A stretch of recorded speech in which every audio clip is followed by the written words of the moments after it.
want the truth. You can't handle the truth. Don't label us, let's go right. Our American. Not looking for a war, but we came to fight. Our American. Somebody's gotta stand up. Stand up. Somebody's gotta do what's right. We're rising cause we're fed up. Got our house in order and got yours inside.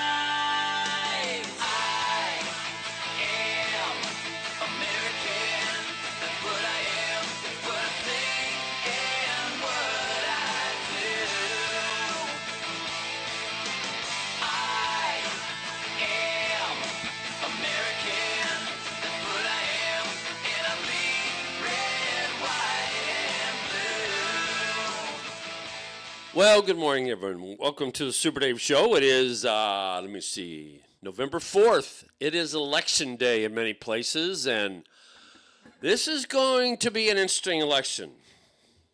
New York, of course, is the big one, where you have a communist. I never in my lifetime, God, I'm so glad it won't be around forever.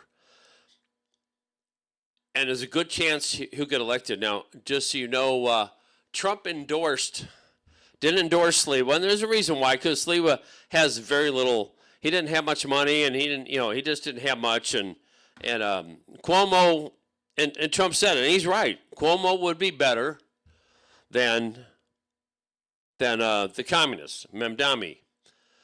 But when I watch some of the videos here, I'm just amazed. How many people in New York City are looking for free stuff? Everything's free. It's sad because, we come from a country where you work hard and you get what you deserve. And now you got 42 million Americans waiting for SNAP funds. If they don't give a damn what goes on, and the thing is the media works with the Democrat Party, as we all know, and they are lying to everybody saying, well, it's the Republicans' fault. It's not the Republicans' fault. But when I'll go back to schools, I'll talk about that later, but good morning, Linda. When you have that much going on, seriously, you're teaching people. In fact, I got something here from Thomas Sowell, and you're teaching people. I know this because I grew up with this stuff. You're teaching people to be dependent. Now, what good does that do? Well, you're right. Nothing's free. Nothing's free, but according to left, it's free. It's free. And it's really sad when you get this garbage with the left that just thinks that everything's free. Hard times always free. You're right. And what you would think. Now oh no, we're gonna starve to death. Are you telling me you have no groceries in your pantry whatsoever? That you've eaten everything on the end of the month, and if you get those SNAP, you got to go out and buy it? Give me a break. Yeah, show them real democracy. It's all glory, yeah. But think about it. It's unbelievable.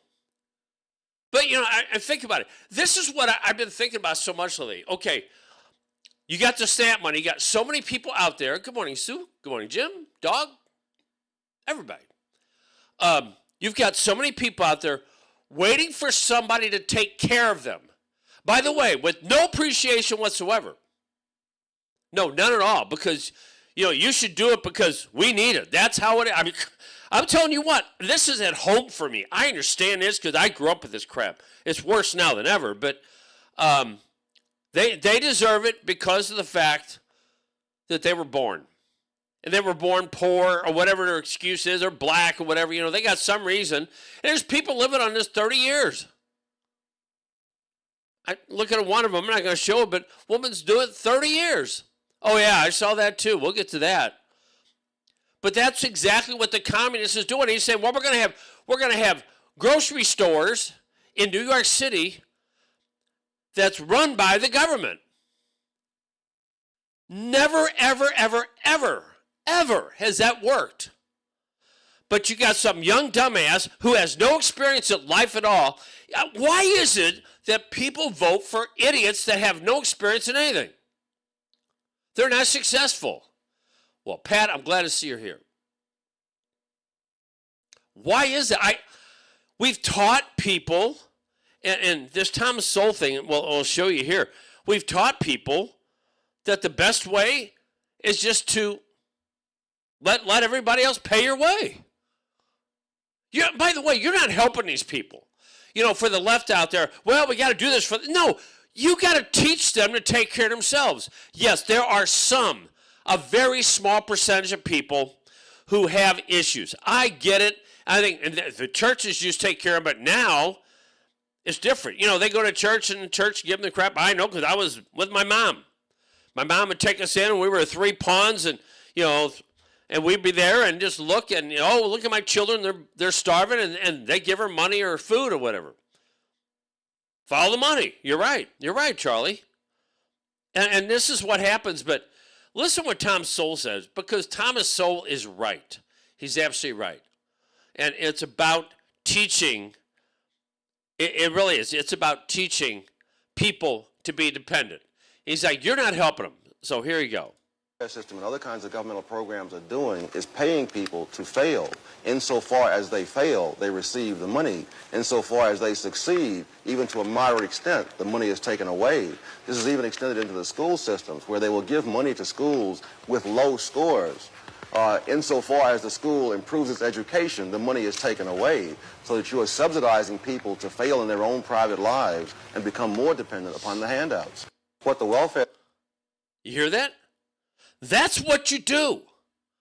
If you continue, folks, I'm telling you what, I got family members, that's all they knew is to live off of welfare or whatever they come up with. They make their money that way because they take their EBT cards out and they sell them. Trust me, a lot of people are pissed about that. They got food in the cupboard. Most people would say, we still got food here, we'll be okay. Oh no, not if they're out there trying to buy stuff. Hey, we're out of booze. We're out of drugs. We're out of this. I want to buy a car. I need that. But that's not what's going on. I've seen people give the SNAP folks more food than, you're right. Being poor, I'm sorry, Democrats, you got to understand this. Being poor should never be comfortable. If you're getting something from others, first of all, at least be appreciative, and they're not. Is it MRE food? Maybe I'm not sure what you're saying, Don. I see someone give the folks. Oh, yeah, you're right though. The military folks are getting less than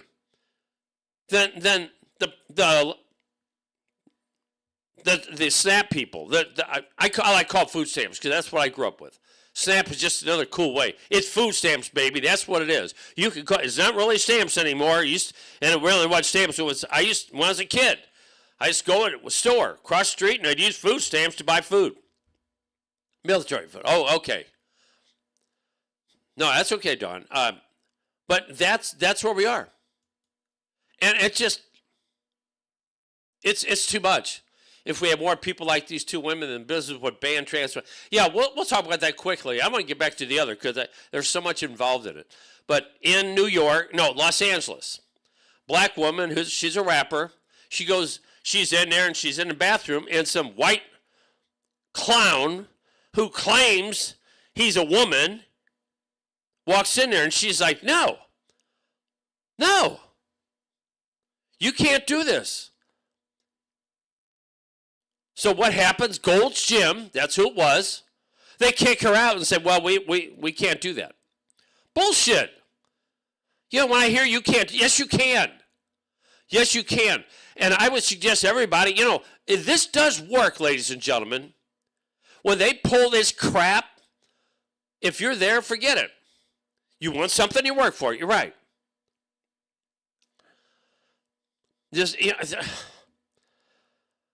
If we can't even, if the liberals can't even figure out that men should be not be in women's locker rooms, I don't give a damn what you think you are. Good God. Here, let me ask you this. If you think you're a dog, do you go out there and piss and shit on the sidewalk? Should you put a leash on it? I guess you probably could. I don't know. It's so ridiculous. So anyway, I want to get back to the other, though, because I'm really irritated about this insurance thing, because that's the other thing. Oh, it's about the insurance. You know, Obamacare was a disaster. It's costing tons more. The insurance companies are going, yeah, this is great. We love it. All right, let's see who we have here. Good morning. You're on a Super Dave show. Who do we have here? Hello? No, we can hear you. Are you there? Well, I guess you're not. And if it's not working, I apologize. Okay, well, wasn't working. I don't care. The number did look familiar, so it's probably one of our buddies here. But you're right. She should have kicked his ass. You're right. We'll try it again here. There may be an issue with... Hello there. It's the Super Dave show. Can you hear me now? Yes, I can. How are you? I'm fine. Who do we have here? My name's Michael. Okay, Michael, what's on your mind, buddy? Yeah, on this election day, I wanted to talk about election integrity. You know, President Trump tells us all the time how the 2020 election was rigged and stolen, as we all know. He's been in office for 10 months now. Where's all the investigations and, arrests and trials of the people responsible for the greatest election fraud and political scandal in American history? It's happening right now. Really? Can you cite some examples? It's happening right now. They've already said it, Pam Bondi and Kash Patel, and people have already said they've been working on it. And there's been headlines out there. They've been working on it. I see. Oh, it's not like there's no evidence and Trump is lying or anything like that, right? You know, I know who you are, and you're a jackass. So I'm going to hang up on you because I don't need this crap. No, you're a jackass. I figured that's who it was. It's the same creep. He's likes to shadow me, and I knew that anyway. But just thought I'd give him a minute to show his stupidity. So anyway, well, while he's listening, I'll go ahead and say something else, and I'll make sure he can't call in anymore, but he's got ways of calling in. But anyway, it's like this, we got the food thing, all right? And like I said, there's so much, and, this clown, he has nothing else to do that just called in. He had nothing else to do. And it just blows me away. It just blows me away. So anyway, is it working? Facebook working okay here? Okay, well, anyway. The food situation, we know what's going on here. It's just all about politicians. They want to do it. They're all interested. And I'll tell you what, here's what I think this is what they're doing. This is why they didn't want to do it until today. Because they want to make sure Mamdani and maybe the other Democrats, this is all political stuff, believe me. They want to make sure that the Democrats from Virginia and New Jersey get elected. That's what they want. And therefore they show, yeah, he crawled out of his cave, you're right. They showed exactly what's going on. And, you've got Republicans who are doing quite well in both those states, considering, especially New Jersey, that's going to be interesting. But here they have, in New Jersey, in case for those of you that live in a cave, maybe that clown is, they have a guy who a couple years ago said, I want to put a bullet in my opponent's head and kill his kids, and just really a gross thing. And he's running for the top spot, the Attorney General in New Jersey. How do you do, or is it Virginia? I get it mixed up. I think maybe it is Virginia. I don't know. Get it mixed up. No, it is Virginia. Come think of it. That's where Jim is. So that's what he's doing. Well, I'll get back to that, dog. But I think that's what they're doing. I say, look how mean that these Republicans are, even though they're the cause of it. But they're going. That's where they use it, and it's already been said that after this, it's over. Oh, shut up, Jim. You drive me crazy. And there was voter fraud. We know that. It takes time. You know, you got to remember, in 2020, it's been 4 years. And they have to do a lot of digging to get all the information they can to make sure they prove a point. So I am not the least bit surprised. Look, just like so many other things, for 4 years, they got to hide as much as they could. It takes a while to dig it up. But, you know, in most cases, people make mistakes, and they're going to do that.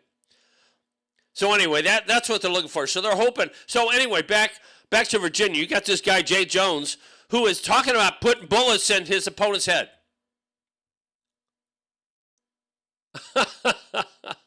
And you're right, Pat.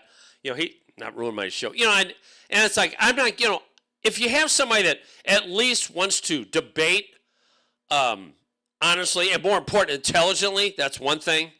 But it doesn't matter. It doesn't matter. So anyway, back to what I was saying here. We got New Jersey and we got Virginia. In Virginia, you got Spanberger, whatever her name is, I forget. It's so many of them going on here. And she is one that says boys and girls sports are great.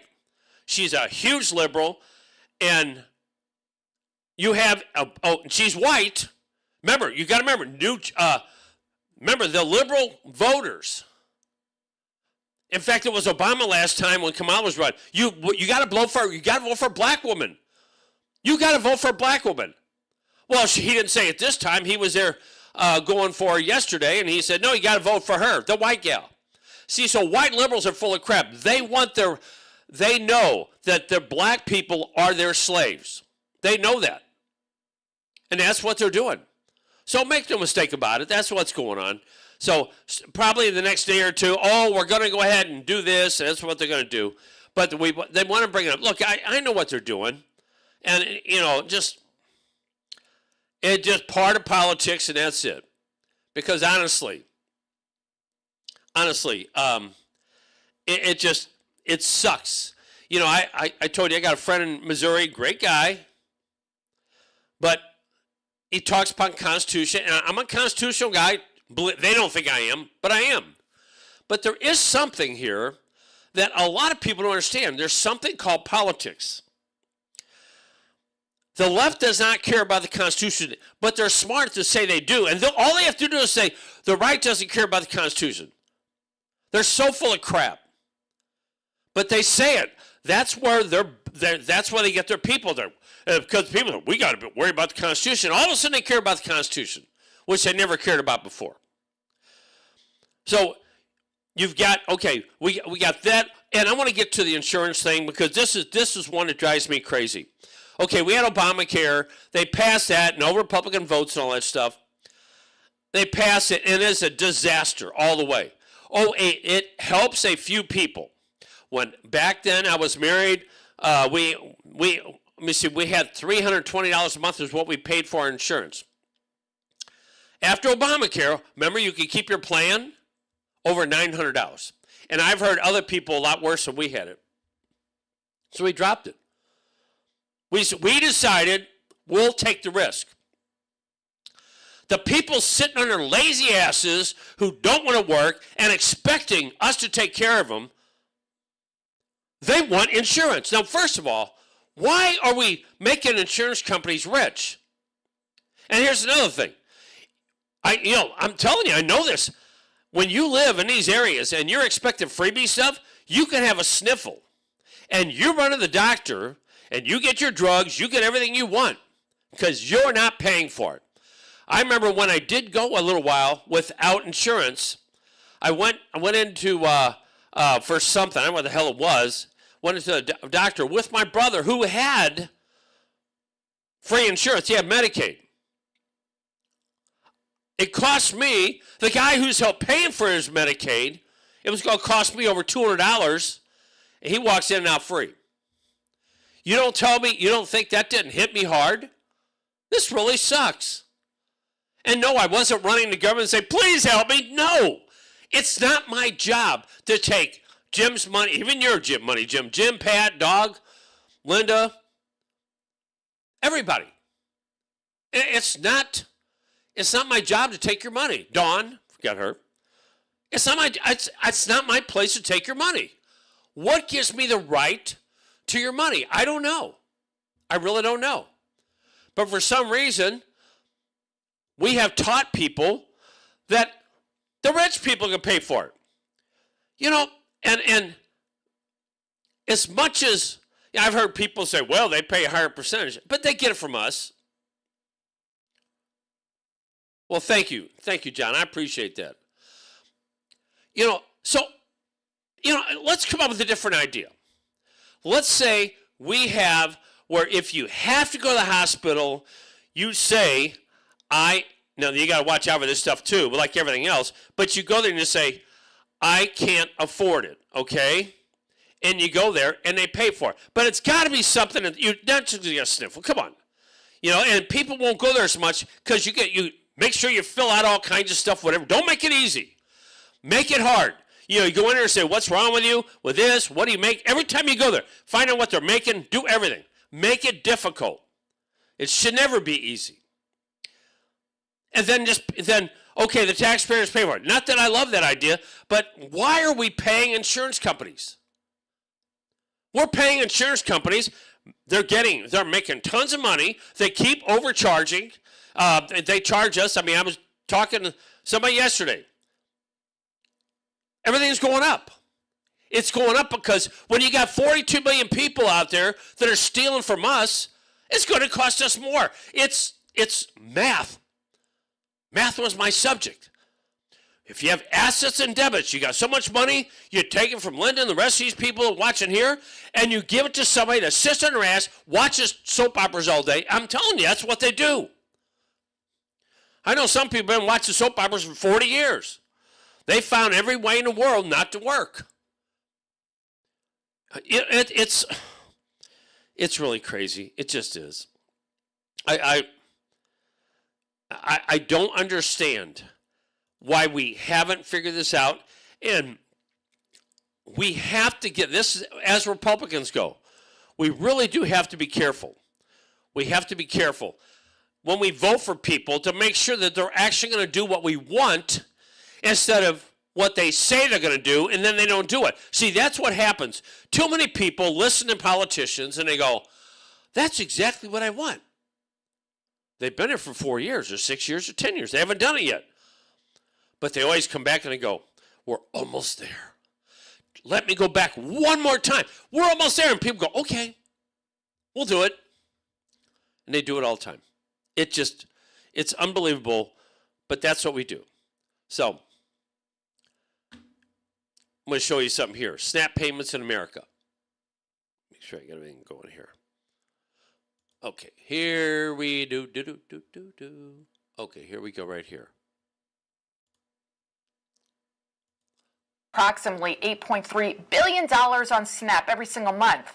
So if illegals were removed from the payroll, do the math, it would be reduced by the cost of 70%. Like most people, I didn't know about any of this. I had no idea Afghan immigrants were the #1 ethnicity. Now, let me just say, when you watch what this is, 70% illegal aliens. But we don't do that. Of course they do. They lie. They lie. That's what they do. So 70%, think about it. If 70% was gone, it wouldn't be near as bad. But no, now they're saying 42 million. They love the fact, 42 million, think 70%. 28 million illegal aliens. Anyway, and like I told you yesterday, let me get back up here. Like I told you yesterday, I'll go back to it. The Muslims, the women do not work. And sometimes they have 3 or 4, I know, they have 3 or 4 wives, if not more. They have children, and they all get benefits. And you're paying for it, and they're taking over our country. Wake up, folks. Wake up. Here, a little bit more. Here we go. That 59% of illegals were on our payroll before the government shutdown. I had no idea. But because the Democrats wanted to weaponize food, because that's what they're doing, so their constituents would be hangry, hungry and angry, going into the holidays, we now know that those tens of millions of illegals Joe Biden aided and abetted to come into this country are collecting food stamps on mine and yours dime. And here you thought paying for their New York City hotel rooms for a couple $100s a day, that was egregious. As for the Americans on food stamps, I have to ask, how much of your money are they getting, and what exactly are they buying with the food stamps? Information. And she's right. She's right. They go in there and they buy the biggest pile of junk most of the time you've ever seen. They don't cook. You know what they do? They buy frozen stuff, they stick it in the oven, that's what they do. They're there all day, they have nothing else to do, but they can't, nothing from scratch. You kidding me? No way. Trump isn't caving. Trump, he's got court orders, and until we fix that stuff, he's being very good about this. He really is. Folks, it's every day. Back to the insurance, though. Why does every single Medicaid person get free insurance, do what the hell they want? I know for a fact, I've got it in my relatives. They go there and they get their drugs. A lot of doctors give them the drugs. They sell their drugs. Believe me, they do that. I know they do. I had one. He said, wow, see my car out there? I said, yeah. He says, yeah, I paid for it with food stamps. I thought it was for food. I keep telling people it's not for food. Oh, it can be for food. They've got it down to a science. You have your $1,000 car. Let's just use $1,000. You sell for $500. You use it $500 for all the other crap you can't get with the card. And then you go to the food banks and get free food. The food banks, look, there are people that probably need it. But I was reading somebody the other day, says, yeah, you see the really nice cars pull up to the food banks getting all the food? God, it just amazes me that we still have that many people who are doing this, and it gets worse. And now you got New York, like I said, where they absolutely want to, they want a communist in there. They want somebody to take care of them. They want somebody to take care of them. I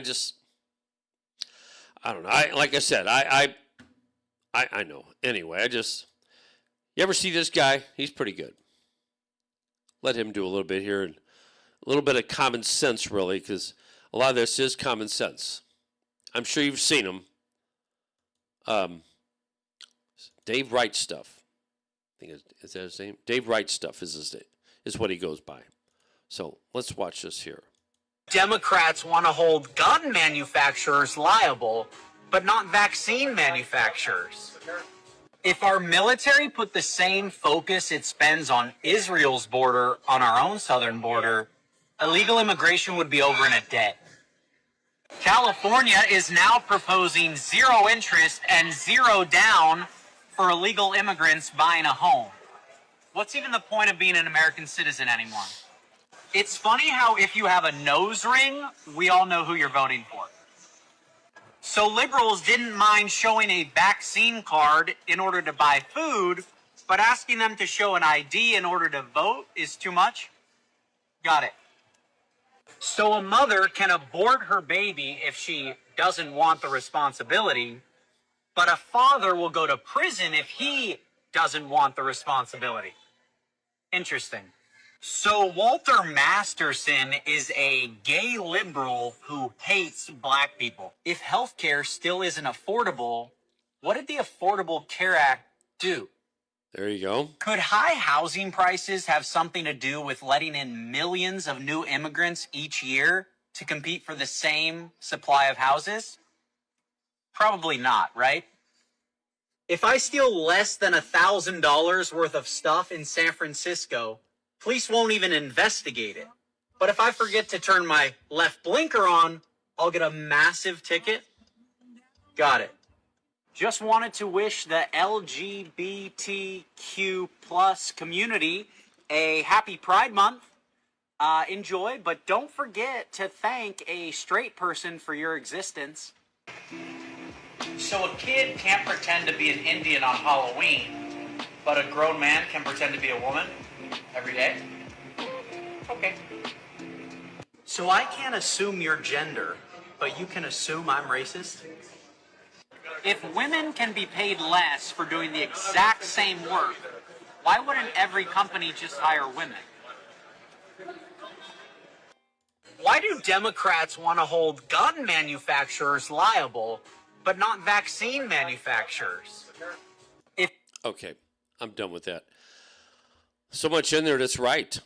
It makes good common sense, and this is what we're dealing with every single day. Every day. It just, man, it says it's the same way Toys for Tots. I've seen firsthand all the nice cars drive through and get free toys. You know what? I'm amazed by all this.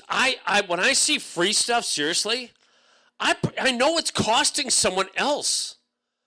And I generally, if I'm walking through something, they got free pens, or I may take a pen, whatever, because it's advertising. I get it.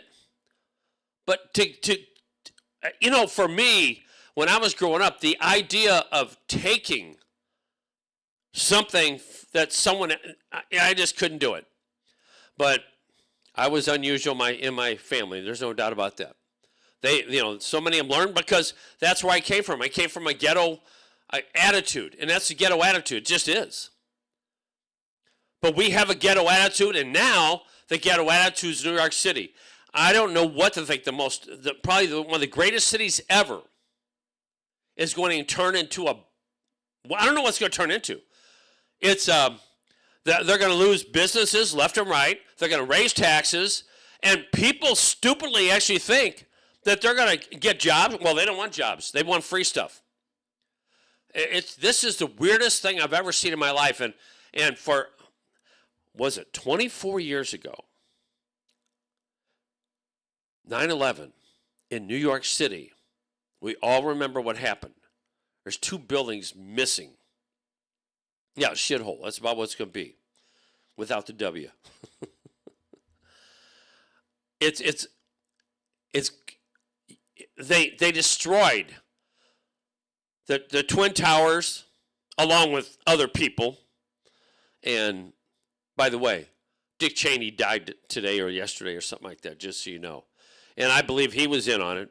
I do. I believe he was in on it. We're finding out more about 9/11, and we're not supposed to know anything. We're supposed to believe all the bullshit they told us, and I can't believe how many people have. I mean, it took me a while because I want to stop and think about it, give me a little time thinking about it. And after I saw Building 7, and a lot of you people know this, the building went down. It was imploded. There was no doubt about it. Anybody says different, they don't know what the hell they're talking about. Even the implosion experts said that building was imploded. So, and we're supposed to believe that a bunch of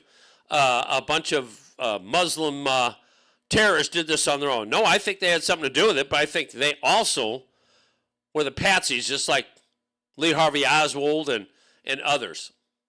That's just how it works. I'm telling you. All were imploded. Well, no, you're right. All were imploded. You're right. You're right about that. Well, what I meant, though, just to clarify, is I didn't think much of it until I saw Building 7. And when Building 7 went down, nice and even, that's an implosion. And when you look at this, for those of you who think, oh, the Twin Towers, same thing. If you look carefully at the closer up video, you can see explosions happening. And in fact, a lot of people at the bottom said they heard explosions before they were killed. And some of them got out, but they heard explosions. It just, we've been fooled. Our country is not the clean country it was. We have Muslims taking over. And as you know where I give most of the problems are. Most of the responsibility to are us, Republicans. Oh no, Democrats too, don't get me wrong.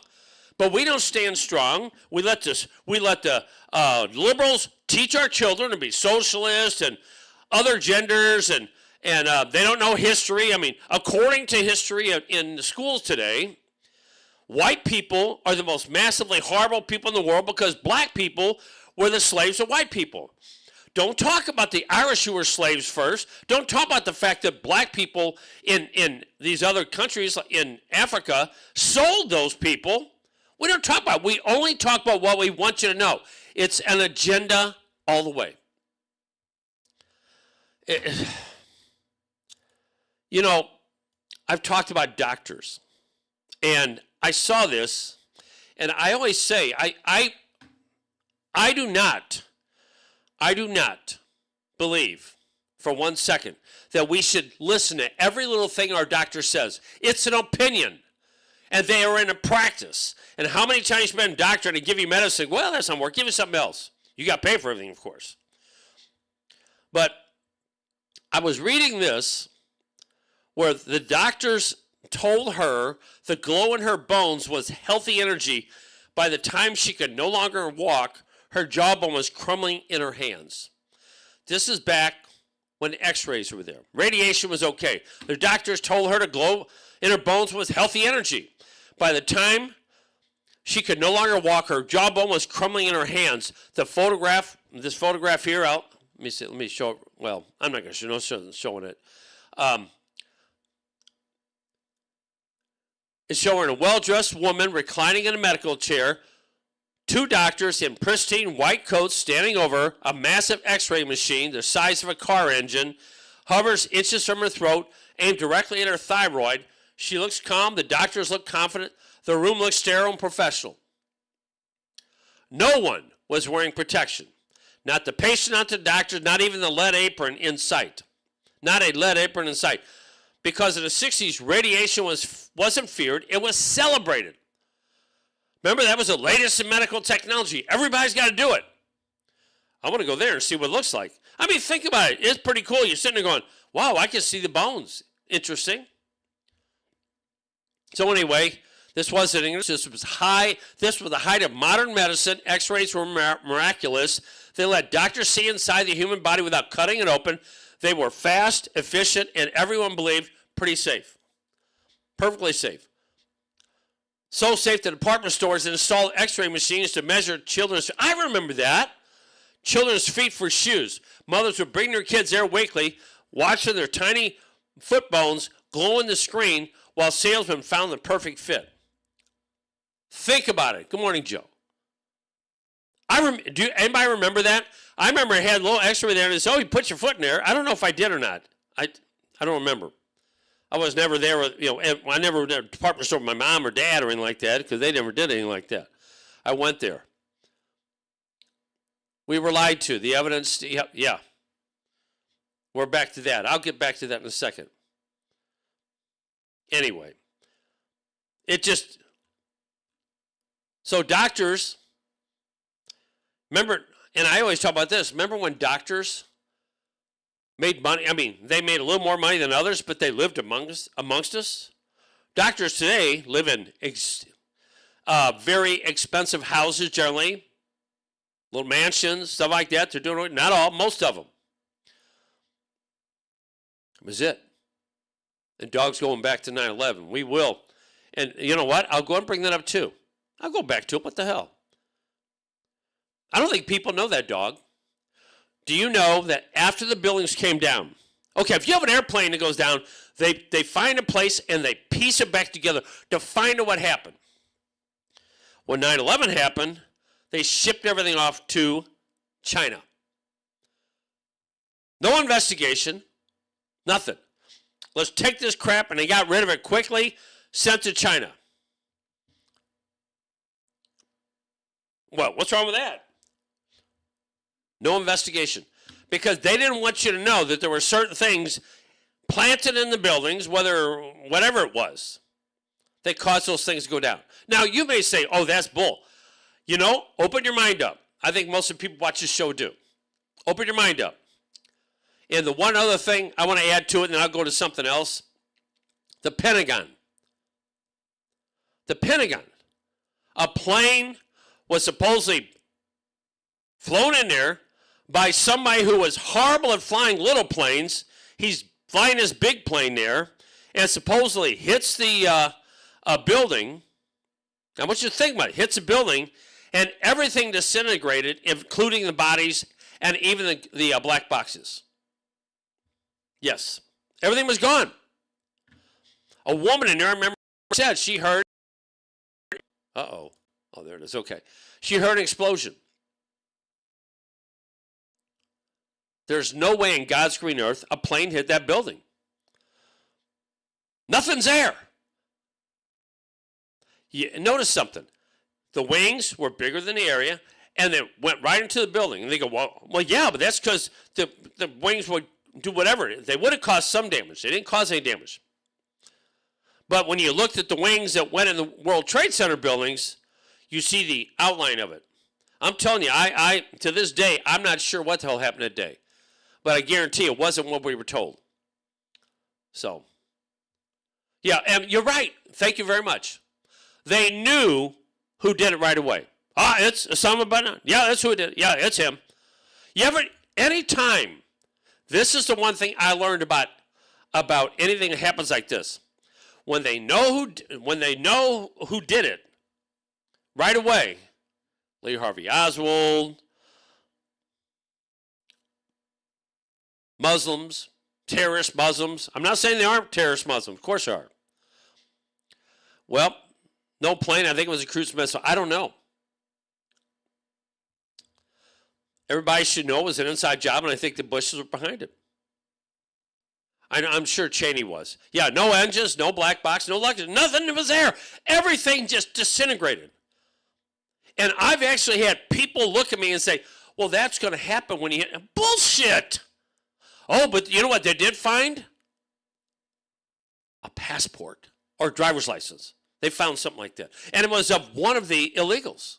Not illegals, I don't know if they were illegal or not, but one of the Muslims, the terrorists. Let's put terrorists. Isn't that amazing? Yeah, the passport. It was a passport. And we're supposed to believe that. That's why you cannot believe government. Because they lie to us in every way they can. And anytime, this is a pattern that people, they don't teach us stuff, by the way. This is something logical people figure out. And they go to experts. They find out what the real experts, not the bullshit government experts. The government experts go tell you what they want you to hear. That's what they want. But Democrats are doing a great job. The Democrats are they're the epitome of wonderment and how to take care of people. I got something to show you here. This is what happens when you allow Democrats to run the show. It's sickening. Watch this. 3 dirtiest cities in the USA. The last one, everyone is getting sick. Number 3, Houston, Texas. Houston has a massive trash problem. Over 4 million pounds of litter are cleared every year from its streets and drains. Poor garbage management even worsened the deadly 2017 floods when clogged drainage systems caused major backups. With more than 2 million residents, the city still only offers 1 trash pickup per week. Illegal dumping sites number in the thousands, especially in poorer neighborhoods. Number 2, Newark, New Jersey. Newark has been ranked among the dirtiest cities in multiple reports. In just 1 year, officials found over 1,200 illegal dumping spots. Residents complain about trash fires in alleys and rats running freely through the streets. The air pollution here is also some of the worst in the country, and the city received more than 15,000 sanitation complaints in a single year. Number 1, San Bernardino, California. San Bernardino tops the list. It has the highest number of rat infestations per person in the entire state, with around 9,000 cases reported each year. Massive trash piles and homeless encampments cover parts of the city, with garbage mounds as tall as buildings in some areas. The air is heavily polluted from nearby warehouses and highways, earning it an F grade for air quality. In 2023 alone, crews cleared nearly 300 tons of illegal waste from public spaces. The top 3... There you go. Isn't that awesome? That's Democrat cities. Now, just to be fair, Houston used to be a Republican city. Most of Texas was. But what happened? We had Katrina when George Bush was president. A lot of the people from from New Orleans, from Louisiana, moved to Houston.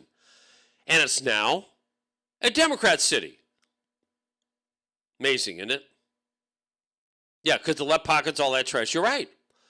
The whole purpose, and this is what everyone has to understand when you go to the polls. Don't go by what they say. Never go by what they say. Because usually they're full of shit. They just are. I still can't believe Texas letting the left take over. What, Joe, to be fair, that's easy.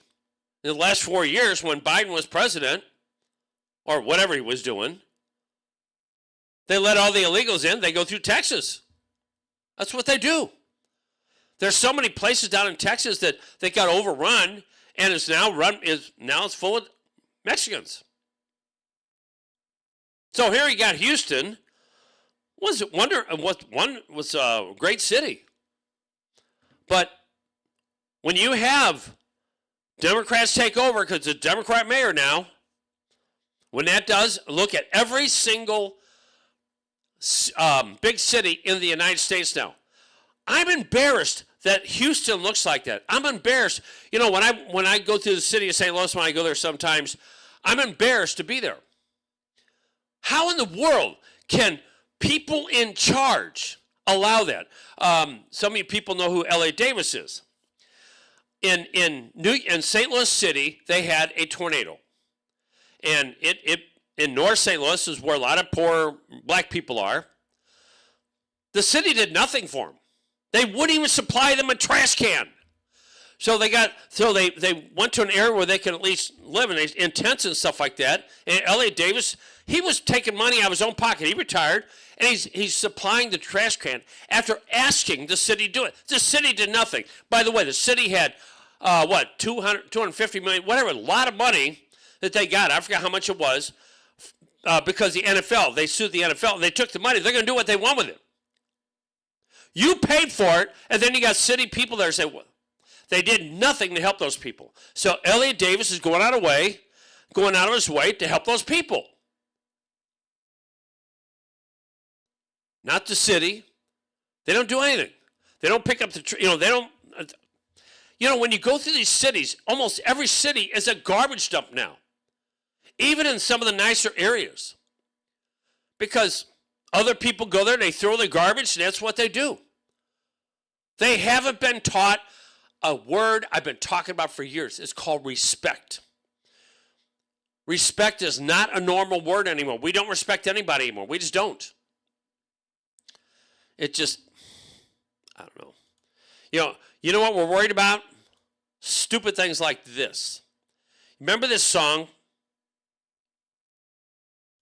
Hold on a second here. You remember this song? We all sang it when we were kids. It was just a cute little song. You ready for this? People like this gal, but she's going to talk about it. So, here you go. Oh, I got to turn the volume on. Oh, well, hold on a second. Let me go back here. I forgot to turn my volume on. Turned it down a second ago. Let me do this one more time. I'll get it here. I promise. I'll get it here. Anyway, my producer didn't show up again. I always say that, don't I? Okay, but all right. We are almost there. Okay, here we are. We like this gal. Is going viral because she's demanding her son's school apologize and fire a teacher because his class wished him a happy birthday and saying, "Happy birthday to you, you live in a zoo, you look like a monkey, and you smell like one too." I automatically said, that's unacceptable. To know where we come from and our ancestors, when they call us monkey, they basically saying that we're ugly, we act like a monkey, and all this and that. In a letter to the school board, Prather asked for an apology, immediate disciplinary action, and counseling for her son. These are the same goofy lyrics we sang at just about every single birthday party I ever attended as a child, and I am as white as printer paper. No one was being racist toward your kid. You know why? Because nobody's thinking about you that much. This teacher and her class wished your son a happy birthday and then moved on with their day. It is the height of narcissism to think that you are the center of the universe to the point where everybody else is just sitting around thinking up ways to offend you. We have better things to do with our time, of which you seem to have copious amounts. So please go find something else to do with your day rather than sit around coming up with reasons to be butthurt. Because literally, no one cares. So this... She's right. Isn't that amazing? That's where we are today, folks. Everybody's butthurt. They're butthurt. And They expect everything.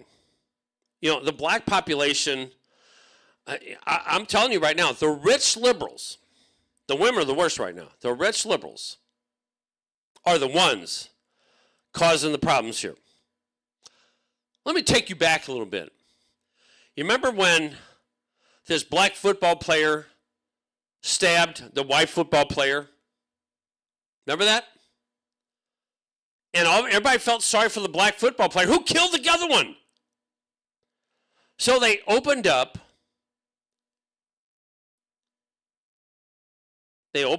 a Send Me account.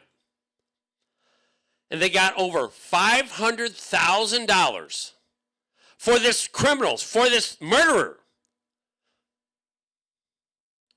Well, Carmelo Anthony supporters are raging online for their money back after his parents reportedly blew through $500,000. No kidding. $500,000. They blew through it. Hey, free money. Free money. The family of the Texas has been the center of national media attention in recent weeks after a 17-year-old allegedly stabbed, we know he stabbed him, another boy to death at a track meet. Since the incident, Anthony's family has raised $515,000. The campaign has not yet reached $600,000, but the family appears it's in need of more money. This goes back to what I tell people. When you have people who don't know how to take care of money, if you give it to them, they're still going to do the same thing. The reason many people are poor is because they spend more than they get. And they sure as hell don't go out to get more. Many online reports state that the Anthony parents blew through $500,000 and are allegedly asking for more money. His supporters are not only unhappy, some of them are demanding the money back. I don't blame them. Too bad. As far as I'm concerned, you deserved it. If you're stupid enough to give money to a criminal, there's not much we can do for you. I mean, you know, there's a lot of things you can fix in life. Stupid isn't one of them. But that's where they are. That's where they are. Oh, my goodness gracious. It never stops. But you know something? I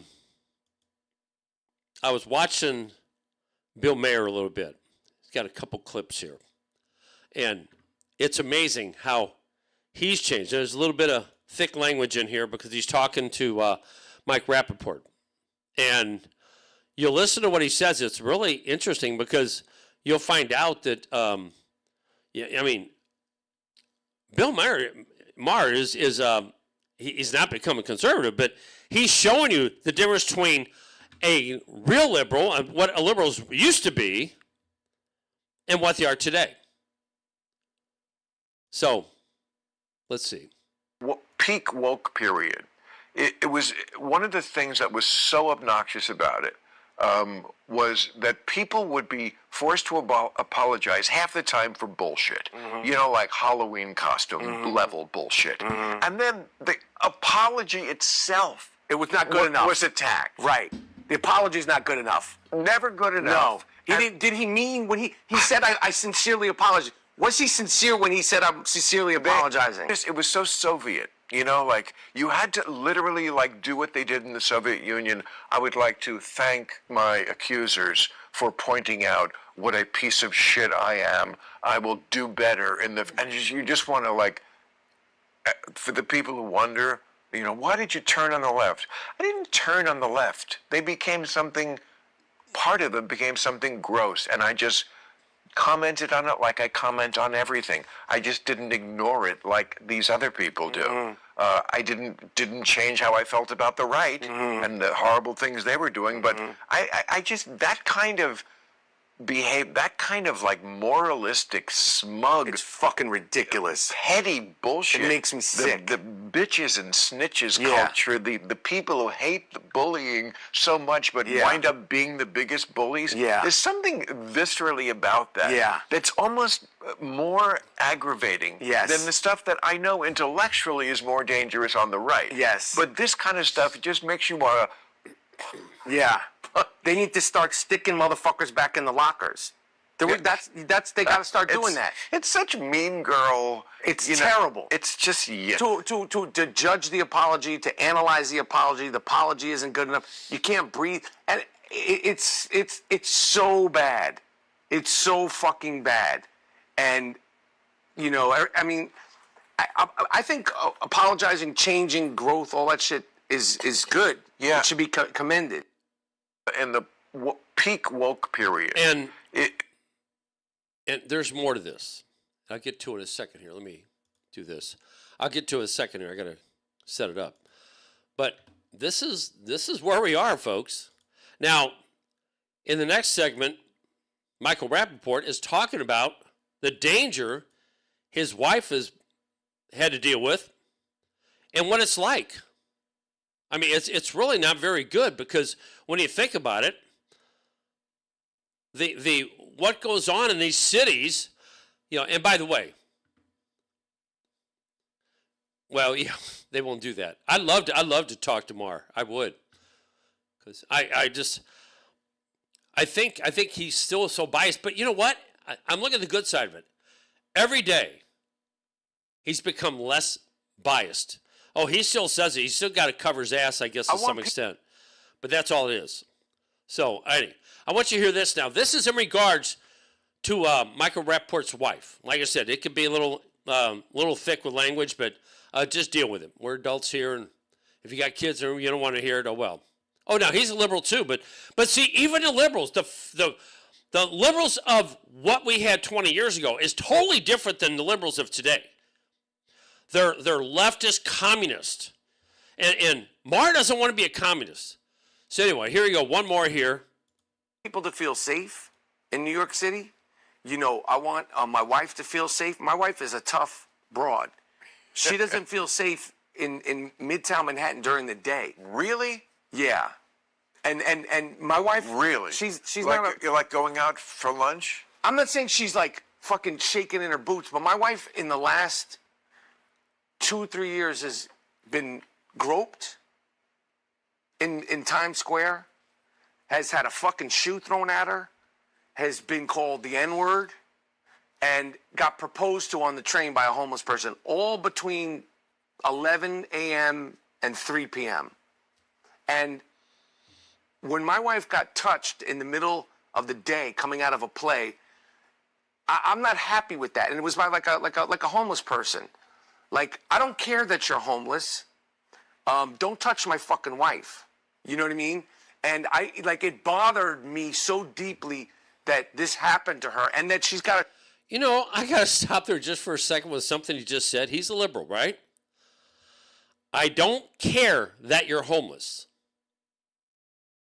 Think about that. They don't care. I don't care if you're homeless. Interesting. Just think about that. Rush hour in the subways is a growth fest. Yeah, it is. Anyway, a little bit more here. Shoe thrown at her. Why a shoe? Because a crazy person. Just crazy. Crazy. But when you touch my wife and my wife is violated, I get to thinking, I'm sorry that you're mentally ill. I'm sorry that whatever you're on and wherever got you to this place, but you're touching my wife at 3 p.m. on 47th and 6th. I want this person put the fuck away forever. Period. And there's other women in New York City that also feel uncomfortable and unsafe. And we're not talking about in the boroughs. I'm talking about in Midtown Manhattan and downtown Manhattan. It's not cool for women to feel uncomfortable during the daytime in the greatest city on earth. It's also not cool that under any circumstances you could touch a police officer, not be from this country, come out the next day and walk out of the court like fucking Tupac, like those guys did when they jumped, like fucking giving the middle finger to photographers. Like, if you touch a policeman and you're not from the country, bye. Get the fuck out of here. Like, and I'm not one of these people I know the police are not perfect, but if you touch a policeman, you should be in prison. Period. You shouldn't be able to walk out of jail going, fuck, fuck you, fuck you, fuck. And this shit's been going on in New York City. But this thing with women not feeling comfortable in Manhattan during the day, I'm not down with that shit. It really deeply bothered me that happened to my wife. And like I said, she's not some laissez-faire, like head in the. She looks out for me when we're in the street. So like I was like, nope. And I'm comfortable saying, put him under the fucking jail, and he should never come out, because God forbid he comes out and does something worse. And that goes back. In fact, you brought it up there, Joe. It's going to get worse, and one of the things I use this technique all the time. One of the things I always talk about is the fact that you have to feel it to understand. If it's at a distance, you don't get it. You just don't get it. You have to feel it. If you don't feel it, you don't know. And it never stops. You just have to feel it. Out of sight, out of mind. That's why I like the fact. You notice they stopped doing 9/11, when the planes crashed in the buildings, whatever. They stopped doing that. And by the way, I want to get back to something else that Linda was saying. Michael Brown, a lot of these black thugs who end up being killed or whatever after they attack or whatever they're doing, their families got a lot of money. And they're broke already. They're broke. Oh, yeah, you're right. Wait till Ma'am Damini gets off his deal. Lib's hair be on fire. I'm telling you what, he thinks that's going on now in New York. You just wait. Because remember, homeless people are honorable. Charlie Kirk had it right. Most homeless people, there are a few, they're there because of drugs or they have psychological problems. Now, how many years did we hear, well, Ronald Reagan kicked them all out of the psych wards? Okay, let's just say that's what they did and they found out it didn't work.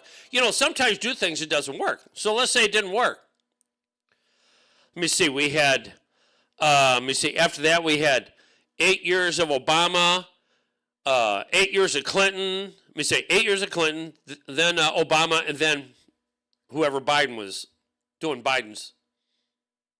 Yeah, amazing. Why didn't they do it then? Now let's still go back and go right and close it. Open them up. Make some new ones. Actually, Trump came back and he says, we're going to do that. Homelessness is okay. And there's nothing about homelessness. In L.A., I've talked about this many times. You drive down the highways. Now, I'm not there, so I know people have told me. You drive down the highways. I've seen the video anyway. And you see the homeless camps underneath bridges, all kinds of stuff. How? I don't know this. If you are a liberal that says you care so much about that, how do you continue to drive past it? Out of sight, out of mind.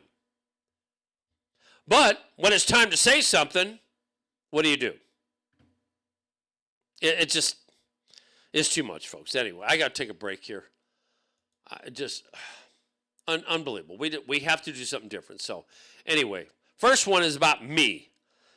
I want people to look at this commercial. This is what I do to make money to pay for what I do. And it's well worth it. So anyway, I'll be back in a few. Hi, everyone. Super Dave here, and I got something to show you. I have a streaming box business, and streaming box business is the way things are going today. So just listen up. You put this on your TV. It's real simple. You pay for the equipment and a monthly service fee. It's minimal. And you'll be loving it because you'll have thousands and thousands of channels. You will be shocked. You'll have live TV, which consists of news, sports, you name it, it's there. You have movies, thousands of movies, and then you got series. You can go back and look, new and old series. It's awesome, and you're going to save a ton of money. So if you're interested, give me a call, 314-329-1552. Just ask. I promise you, you will not be disappointed. In fact, you will thank me by the time it's over with. I pledge allegiance to the flag of the United States of America and to the republic for which it stands, one nation, under God, indivisible, with liberty and justice for all.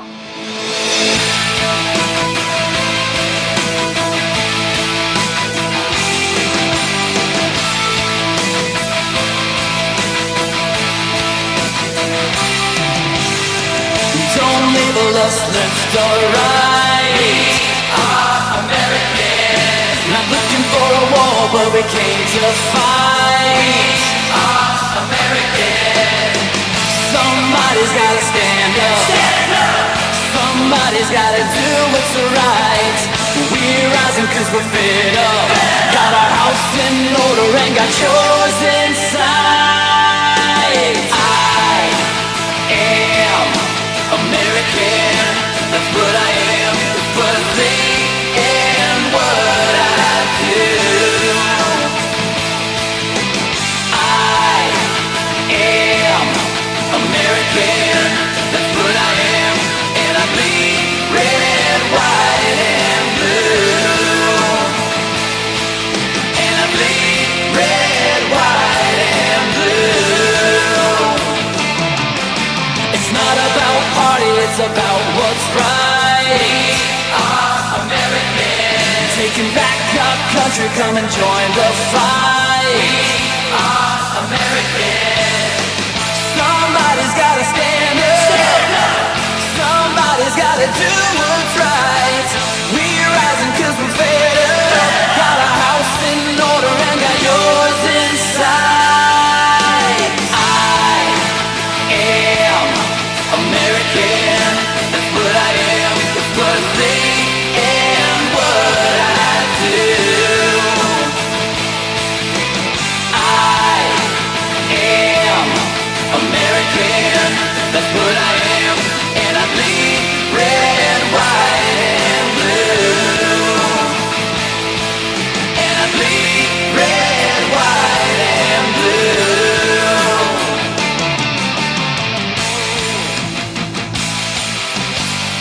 I pledge allegiance to the flag of the United States of America and to the republic for which it stands, one nation under God, indivisible, with liberty and justice for all. I am American. That's what I am. It's what I think and what I do. I am American. That's what I am. And I bleed red, white, and blue. And I bleed red, white, and blue. And I bleed red, white, and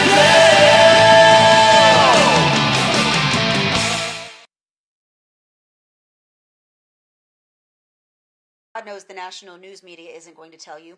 These two illegal aliens from Guatemala were just arrested in Florida for sexually abusing a 7-year-old. Palm Beach County Grand Jury has indicted 27-year-old Josue Mendez Salas and 23-year-old Pablo Cabon Mendez on multiple counts of sexual battery on a child under the age of 12. Both men, originally from Guatemala and living in West Palm Beach, were recently arrested after the 7-year-old's victim bravely came forward. The child was reportedly sexually abused almost every day and beaten with a belt. All while the left was crying big crocodile tears over Trump sending illegal alien gangbangers and criminals to a prison in El Salvador. This is who they're stumping for. This is who they are mad that ICE is rounding up and kicking out. Did you know the three big networks, so ABC, NBC, and CBS, didn't spend a single second of coverage on the 3 people who were killed when an illegal alien in Florida made a U-turn in the middle of the highway in a semi? They will spend hours blasting the Trump administration for enforcing laws that say that commercial truck drivers have to be able to speak and understand English,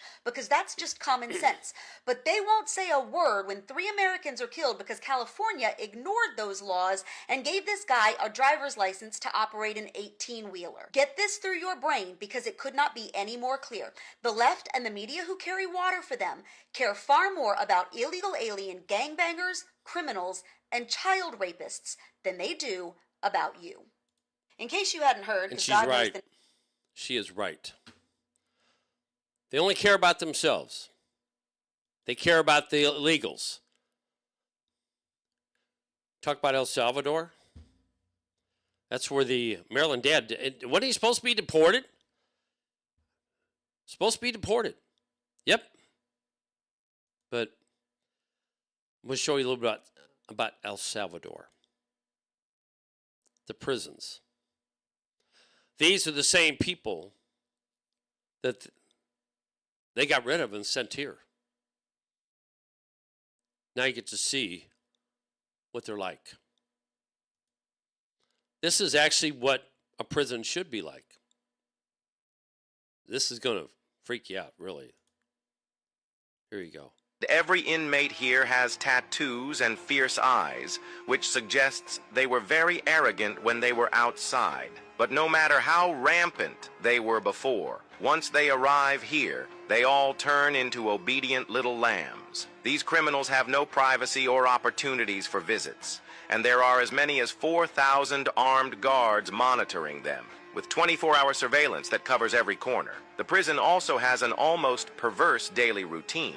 The inmates only have 30 minutes of outdoor time each day, and the rest of the time they are confined to their cells. Wow. In addition, the inmates are uniformly shaved bald, wear white prison uniforms, and sleep on metal bed frames, with 24-hour bright lighting in their cells, making it impossible for the criminals to discern time or rest normally. Now, this group of inmates needs to be transferred to Salvador Prison. Their hands and feet are shackled with heavy iron chains, and they line up on the ground as instructed, squatting in pain from the handcuffs. But they can only hold their breath, daring not to make any sound or inappropriate movements. Once the criminals enter this prison, they will never get out, and they must pay the price for their sins. This is the most terrifying prison in the world. I want you to think about that. Can you imagine if they had a prison like that here? Good morning, Ronnie. How are you? Can you imagine if they had a prison like that here, though? What would happen? They have lawsuits and everything. It's like, nope. Nope. It's great. It's exactly what it should be. Prison should be prison. But no, you got to treat them really nice here. You got to treat them really good, you know. But other countries empty theirs. Yeah, in our country. That's what Venezuela did. And by the way, the liberals are upset because Trump is saying Maduro, who is president of Venezuela, has to go. Remember, yesterday I showed you, it used to be second richest country in the world. Now it's just full of poverty because they did exactly what New York's going to do today. Hopefully they don't. It's just unbelievable that we are allowing this to happen in our country. I don't know. Here you go. Here's our man talking about the election. I'm not a fan of Cuomo one way or the other, but if it's going to be between a bad Democrat and a communist, I'm going to pick the bad Democrat all the time, to be honest with you. It's going to be hard for me as the president to give a lot of money to New York because if you have a communist running New York, all you're doing is wasting the money you're sending there. Yeah. He'll be one of the few checks on Mamdani. Trump endorsing Cuomo last night, New York's only chance, completely ignoring Curtis Sliwa in his answer. The president and his control over the federal purse, as I said, will be one of the only checks on what's coming for New York. His own party clearly can't control Mamdani. The clever communist has used the empty promises of collectivism to capture the plebes and his silver tongue and diversity checklist to captivate the wealthy, liberal fools. Take a listen to what the Mamdani support group sounds like. Take a listen to his supporters. I believe in socialism, so for me, he's a beacon. I think the country's just going really badly down the toilet, and I think Zoran is like the glimmer of hope. What's your favorite example of socialism that's worked? I don't have a big example of it. Between Venezuela, Cuba, Soviet Union, what's your favorite one? Man, you put me on the spot. I'm gonna have to go Cuba. For mayor, I'm voting for his name is like Adlami, what's his name? The Arabian one? Yeah, Zoran Mandami? Yeah, him. I believe in socialism. Really? And what's your favorite example of socialism that's worked? That's worked? Doesn't matter. The beauty of democracy is each of their votes counts just as much as yours or mine. His favorite example was Cuba. Cuba's been a great story the last 50 years. Take a listen to one more here because this one is just too good. It's from over the summer, but this young woman had maybe the best answer I've ever heard. This is the suicidal empathy they talk about. Take a listen to this young woman. I voted for Mamdani. Do you feel like socialism would work in New York City? No, not necessarily. I'm for Mamdani, but I don't think socialism can work in New York City. When white guilt hits hard, it hits real hard. You know, everybody's... Folks, I'm telling you, this is where we are. People better wake up. I mean, and where do I go? I have my daily rant about school systems. Those kids learn from liberal teachers. That's where they learned it from. The teachers are liberal. Most of them are liberal. The conservative ones have left. They said, we don't want to be here anymore. You can't blame them. But, you know, that's our fault. Well, you know what, though, Joe? It's like they're being taught. They're being taught things that we really should never be doing. I mean, really, they can't do math. They don't know how to speak English, a lot of that stuff. But guess what? You know what they do know? And she's Here, I want to show you something here that's just going to blow you away. stoned to death. Because you're going to freak out about this one. Seriously, well, let me get back to it. I want to tell you what they're teaching kids. First of all, they teach them that socialism's good. Do you know why? No, it's just good. They're repeating what they're hearing. They have no logic skills. There's no logic being taught anymore. None. Just do it. Yeah, Escape from New York. That's about it. That's what's going to happen. The people who have the money are heading my way. Florida, by the way, is the fastest growing state in the nation. It's not even close. I can tell you about all the housing being built around me. People are complaining, but you know what? I got away. I don't blame other people want to get away. They want to get away. But what we always say is, don't bring your liberal bullshit to our state. That's how it is. So, but you want to know the things that, this is a British imam, and he explains the correct way to stone a woman. Yes, I said that. Stone a woman. Here you go. That she is punished and she is stoned to death. And according to the Sharia again, when it comes to women, there must be a hole dug in the earth, in the ground, and she must be covered up to the half of the body, so that her satar does not appear. Nice people. Aren't you just happy as hell about that? That's where we're headed. But you know what? That's why we have to be active. I got one more here. I'm having fun with this because I'm going through this stuff and it was like, wow. Piers Morgan. You know who Piers Morgan is, I'm sure. And Piers Morgan actually is pretty liberal, but you know, it's like Bill Maher. They're changing. They are changing big time. And he's just like, I can't believe they're going to actually vote for a communist. And there's people who came from communist countries here that are freaking out. That what the hell is wrong with you? Back to our schools. Stay at home, conservatives. Let the schools do what they do because you don't care enough to get in there and take over. Ronnie, am I too mean about that? Ronnie, you came from an area, since you're here, you came from an area that's pretty conservative down that area, isn't it? But who runs the school system? Conservatives don't run for school boards generally. So what happens? Liberals run it, and we sit around and bitch them out and say, this isn't right. You should. That's what it is. That's all right, though. Don't worry about it. It's only going to get worse. Listen to Piers Morgan, though. It's amazing to watch the difference. Like you see Bill Maher, you see Piers Morgan. Watch this. But he's advising him, though, and he's a radical, too. And some of his radical Islamic ties, I mean, y'all experienced that in London as well. Sure. So look, Obama compared to Mamdani is not radical. Let's be clear. I mean, if you look at Mamdani, the defund the police stuff that he was openly posting, you would have thought that would be a disqualifying thing for a mayor of New York City.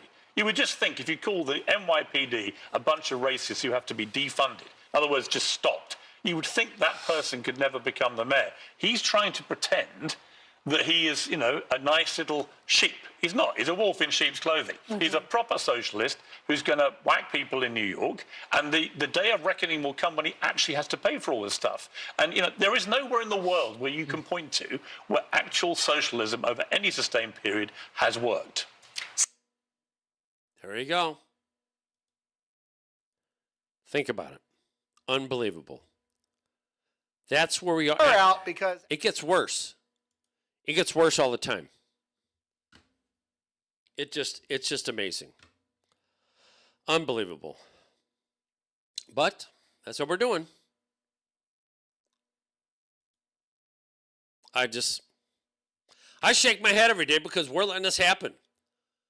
And this is why when you go to vote, over and over I say this, for you new people, when you go there, know who the hell you're voting for. Those people have a hand on your wallet and a hand on your liberties, and they're going to take both as much as they can. Look in Chicago. They're adding taxes. They're increasing taxes. Illinois has become one of the highest tax states out there compared to New York, California, all the liberal states. Charlie Kirk was teaching the young people to use their mind. But that's not important, you know, because they don't do it in colleges. I saw this, and this is unbelievable. I saw this, and I got to show this. There's this young lady here, and she carved an entire covered wagon scene from a single piece of wood, and the art school that rejected her just lost the most dedicated artist they ever found. Now, when I show you this, you're going to see what I'm talking about. 3 rejection letters, lack of foundational skills, portfolio doesn't demonstrate range.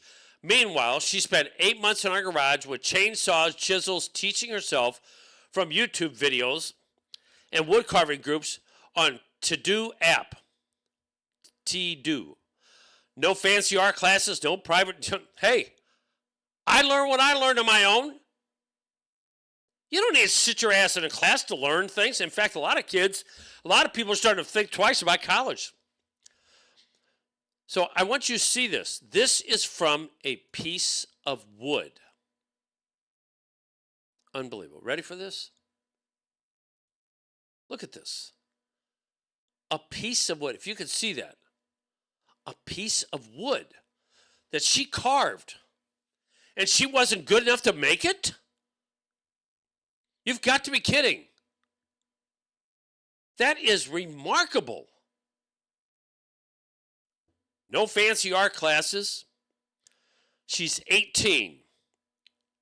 But apparently this isn't real art because she didn't follow the predetermined path. That's what I keep telling people. Well, we'll get to that, Ronnie.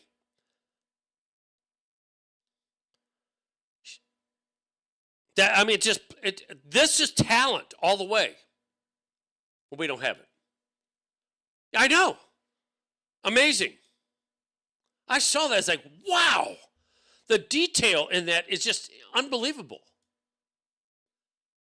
And Ronnie, you're right. You're right about that. This is when you can tell when you have a phony Republican as governor, which they have again. Oh, he's better than the last one. Still not good. But Ronnie just said, we have managed to get several Republicans on the local school board, but the whole of DESE, which is Department of Secondary Education, and the Missouri School Board Association, and they're liberals, appointed by the governor. So this is why We don't know this stuff, and that's why you got to go out and say, you need to point these people. Well, I'll tell you what's going on in Missouri. Missouri has a lot of phony Republicans who have R's next to their name. Next to their name. Phony Republicans. And Republicans keep voting him in. He cares about abortion. He doesn't want abortion. Let me see. What else is there? Second Amendment. As long as you don't believe in abortion, you can get away with anything in the Republican Party. You know, Ronnie, I remember meeting you down by your area when you had that picnic, and Jim Neely and I came there. And I remember you had people go up there, they were asking questions. It wasn't you, so I didn't blame you. Very simple questions, which any phony would know how to answer. Answer was, do you believe in the Second Amendment? Oh, yeah, I believe in the Second Amendment. Yes, I believe in that. Doesn't matter. Doesn't matter. I'll get in a second, Diane. That's what it was. It did not matter. Stop reading this stuff. I was on the City Art Central Committee. I haven't been in a while. You know what? There's another one, Diane. Thanks for bringing it up. Most people here do not know what the Central Committee is in their area. So let me give you a little bit of education. I was a member for 6 years. I did everything I could to get other Republicans to run so we could take it over and we could have a voice. I got so frustrated because most people, I'm busy. Republicans, mind you, we could have changed the face. Supposedly there's more Republicans in Jefferson County, Missouri, than there are Democrats. But there's more lazy Republicans in Jefferson County, Missouri. They talk a big game. They do. But they wouldn't do it. So here I am. I'm one of the minority people, not black, minority, because then we're less. I was a real Republican. A lot of phonies there. A lot of establishment people. You know what? I couldn't blame it on the establishment. You know why? I could blame them for lying about who they said they were. But I blame it on the people who say they care so much. You try to get people to run for school board. Can't get it. Thank God you got them going there. Couldn't get it where I was. Oh, yeah. I mean, folks, we can fix a lot of these problems, but we means all of us. It doesn't mean, it doesn't mean you point the finger and say, yeah, you need to do this, you need to do that. Somebody needs to do something. No, what you're really saying is somebody else needs to do something. You're going to sit on your ass and do it. I know you don't want to hear this. I don't like saying it. I don't like saying it. People get mad that leave the show. I don't care. I want to plant that seed that says, we got to do something. I mean, you don't even take the time to vote for the right people. And I'm trying to teach you that you have to do this. I put something out yesterday because some young man was making fun of an older guy. You don't know what you're talking about. Well, there's one thing I learned as I got older. When I was 50, I thought I was pretty damn smart. But there's one thing, and if you're here and you're older, you know what I'm talking about. At 50, you're really starting to learn the game. You're still working a lot. You're still working. You don't have as much time. But you're starting to learn the game. And as you get older, you get more experienced, you really learn the game. You know what's going on. That's when they need us the most. Younger people have been taught. There's a reason why they've been taught. Do not pay attention to old farts. They don't know what they're talking about. You know what? Most of us were actually taught a lot more history than they were. A lot of the kids today have been taught bullshit. So when you say so, you don't know what you're talking about. That's how it works. And we have to do that. Wisdom, exactly right. When I was a kid, I think one of the reasons I made it is because I actually listened to the older guys. I listened to them because They were the wisest. And if there's anything I want to do in my life, I made stupid decisions like a lot of people did. I probably made more than most, personally, but it doesn't make a difference. I wanted to learn to be wise. I wanted that wisdom. I wanted to be able to share that. And that's one of the reasons I do the show. I know a lot of people don't think I'm wise. I don't really care, but a lot of them do. A lot of them call me and say, Dave, what do you think of this? And if they don't do it, I'm not the smartest guy on the planet. You know, I'm not stupid either, but at the same rate, I have the experience. I've been through it. If you haven't been through it, ladies, this is for you. If you've had children, got to have that in there. You've been pregnant, had children, and I tell you, I know how you feel. You're going to look at me and go, right. But here's one. I'm a father, and if I get these people and they go, well, you don't know what you're talking about, you know. How many kids you have? None. I look at them and go, you don't know. And until you have a teenager in your home, you have no clue. Am I right? You have no clue. You have a teenager in your home, you don't know. In fact, my son has 2 of them in his house right now. It's kind of funny. And he called me one time. He said, Dad, I know what you mean when kids don't listen sometimes. I said, yeah, you're getting a treatment now, aren't you? And his kids are really good. My grandkids, those 2 grandkids are really wonderful. Because he keeps them in order. He learned from me. You got to have discipline, not over. I mean, I didn't jump on my kids for everything they did wrong. I didn't do that because I wanted them to know that. I'll even sometimes say, well, you got away with that when I knew it. I just didn't do anything at the time. That keeps them wondering. It keeps them wondering. And that's what you do. But we don't do that anymore. And Ronnie says, currently committed 140 legislative district chair. Half our committeeman positions are empty. Bingo! Almost impossible to get conservatives and Republicans to run. You just made my day. Exactly the problem. So, Ronnie, is that the Democrats' fault? Is that the establishment's fault? It's our fault. We want, I have a term I invented years ago. It's called political welfare. And Republicans hate it when I say this, so I'm going to say it just because I love you guys so much. We just talked about the people on food stamps.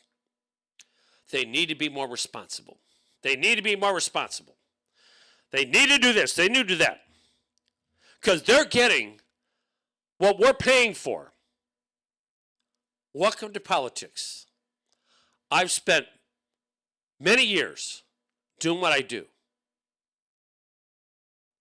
Just like Ronnie said, I'm responsible because I have children, I have grandchildren, I even have great-grandchildren. I am responsible, and so are you guys, responsible for the future of your children. And when you sit I get furious. When you sit your ass at home and let everyone else do it except for you, and you say, well, I don't get involved, that is your fault. We could take over our Republican parties if people would get off their ass and say, I'm going to run for a Senate committee. Yes, you're actually on the ballot and you run. Half of them, you know what happened to me when I moved from Springfield, Missouri back to St. Louis, Jefferson County area? I became a big hit there because I knew what I was doing, and I came there and I started doing things. And I started my best to get people to pay attention. And I kind of blew up Jefferson County. Am I right, Linda? Because I did things a lot of people wouldn't do. Because I know I have kids and grandkids and more that I have to help. I'm the wise one. Why aren't we doing that today? When I first started, I ran for the Senate committee. They knew that the establishment knew who I was from where I was in Springfield, Missouri. Got a couple of stories to tell you about that. But anyway, they knew where I was from.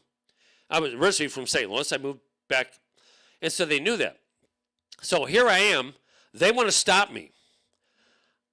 The year before I ran, and this is exactly what Ronnie's talking about. The year before I ran, half the positions were open. Republicans weren't running, and the establishment didn't care because they had the majority. Because people like myself didn't run. I didn't even know what the hell was half the time. I knew what it was when I learned down in Springfield. So I'd tell people, say, hey, we can take over the Central Committee. We can have a voice in our party. Crickets. Nada. Hardly anybody ran. It was disgusting. You're right. In fact, you know what, Ronnie? I'm going to give a little secret away. You don't have to run. Here's what I did. The first time I won, because I knew the establishment was against me. The first time I ran, in my area, nobody had put their name on the ballot.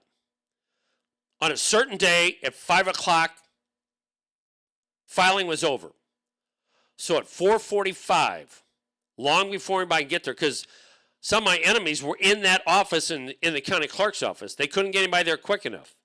I got there then. I was automatically elected because there was nobody running against me. That never happened again. But the next time I ran, and I was trying to gather people, the whole slate was full. I woke them up. I didn't want to wake them up, but I did. And if they were not happy with the way I did it, well, you should have let us know it. No, I'm smarter than you. That's why I did. I was pushed off the city because I wouldn't take their BS. Well, you know what? It's funny because I got a couple stories about that. I was doing a talk show then, well, like I do now, and a lot of these people listened to keep track of me. So I walked in there one time, and my friend Linda was there with me. She was a proxy for somebody else. Walk in there, and an ex-senator comes up and he said, Dave, I got a bone to pick with you. And I thought, what else is new? So many people heard the story. I want to tell it again anyway. So, yeah, what's the problem?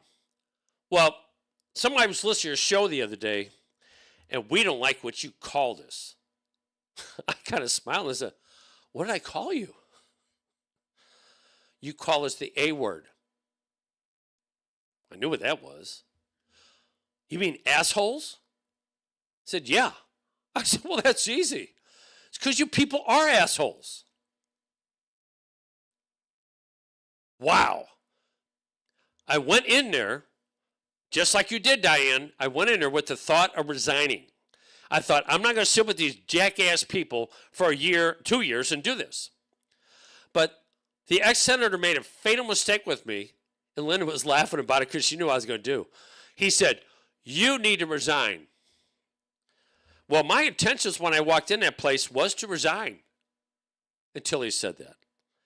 And then I thought, I'm going to put these people through 2 more years of misery, and I'm going to make it count. So I stayed, and Linda was laughing. So anyway, I don't know if Linda's still listening, but that's exactly what happened. So never fear, but it's there. But you have to pay attention. And sitting around, Ronnie, you got frustrated too, didn't you? I know you did. You get frustrated because you feel like you're on your own. All these people around you, yeah, we're with you all the way. They're on Facebook, they're singing. The choir doesn't show up. The choir sings from a distance. That's what happens. Because I had people say, you're singing in the choir. I'm singing in the choir, but you guys aren't doing anything. That's why I talk about the schools. That's why I talk about so many. That's why I talk about voting. You go in to vote, you know who's there. If you don't know everybody that's on the ballot, I mean, I know sometimes I get it. Judges and stuff like that, it's hard to know. And actually, I couldn't build an organization because I didn't have the money, and we didn't have enough people showing up. And, here's the other thing. Oh, yeah. Oh, I'm glad you said that. I forgot about that. Thank you. I did. I forget things. Linda just said they had the police waiting to escort us out. They were afraid of us. They were afraid of Linda and I. There was a police escort. That's when you have an impact, ladies and gentlemen. When we had in 2016, we had a caucus. I'm trying to give you ideas what you can do. We had a caucus. A caucus is when you have people get together and you figure out who you want to be president. Of course, I was a Trumper, and the establishment knew that they had to be a Trumper. A lot of them didn't like Trump. Believe me, they did. But I went in there, and I worked with somebody else, and we called and called and called and got enough people to show up that we won the caucus. I was spokesman. We won the caucus. And man, did that bellow out in Jefferson County, Missouri. My friend Charlie, if he's still here, said, Dave, you made history today. That's never happened here before. That's what happens when you put an effort into something. But when you sit on your asses and do nothing, I'm sorry. You may not like the way I say. When you do that, the kids end up being socialists. They end up changing genders. They do that because we don't do our job. If we don't look at ourselves, we can't do it. That's what it is. People get mad at me for doing this. I know they do. I don't care. I don't care. You get mad. I watch the numbers sometimes. The numbers go down sometimes. It's like they're mad at me. But if you can't, we can't look at the black population or Democrats or whatever and say, you got to start doing this. We have to worry about ourselves. We're so busy pointing a finger at everybody else. That's the game the elitists want us to play. We have in the state of Missouri, you got a governor there that needs to get rid of some of the people in charge of the school boards. I'm in charge of education system there. Remember, they're the ones that are going to be able to parse out the money. You just don't sit around and say, well, I hope they do the right thing. Yeah, they voted for Obama or they over this, but I'm sure they're only going to care about our kids. Don't ever believe the other side's going to help you. I can't believe people actually think that. They go, yeah, all we have to do is just tell them. Let me tell you something. I've been to enough school board meetings. You go there, they won't even let you talk. I've been in many school board meetings and talked. I've been in many council meetings and talked. And Linda will tell you this too. She was my political partner in where I was. When we showed up, the county council knew to be a little bit nervous. That's how you want your officials to be. Not like, I'm a movie star. I'm a star. I was elected. Low IQ. That's not what it's all about. We treat them like movie stars. Own a business and see if you treat your employees like a movie star. Because right now when you vote for somebody, well, anytime you vote for somebody, guess what? You're hiring that person. You're hiring that person to say, right now, I'm going to hire you. You're going to take care of the things I really want you to push, improve. These days you go, hey, isn't he a good guy? I've heard his name before, but yeah, let's vote for him. He seems like he'd be all right. I saw him once. He said some nice things. They're the best liars money can buy. How many people in that county, I'm going back just a little bit of history here. How many people in that county, seriously, voted for Democrats that had R next to their name? Ladies and gentlemen, that happens in almost in every county out there. Because they know that Democrats are not going to win in that county. So they slap an R next to their name and they win. And then you get mad. I can't believe he's got R next to him. Why does somebody do something? It's like, we're a free country. You can run. Put an X next to your name. You're right, Ronnie. You can't win battles. You can't win battles if you're not on the battlefield. Don't be a reserve trooper. Be a frontline trooper. I like to use sports in this too. You're there in the stands. Your team is out there. Yay, team, yay, team. You got better players in the stands who don't want to play.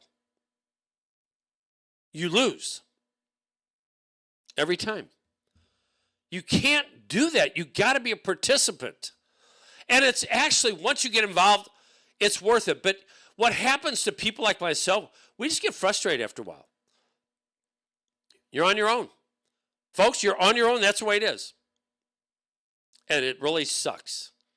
Because you know that you're going to lose because the people you need there won't show up. Start with such a committee. If you don't know what it is, contact me or contact someone in your area. Find out who I'll bet you 10 to 1, 99% of the people watching this show don't even know who their committee man is. And by the way, in Missouri, and I think a lot of other states, I don't know about all of them, you will find out there's a man, committee man, a woman, a committee woman.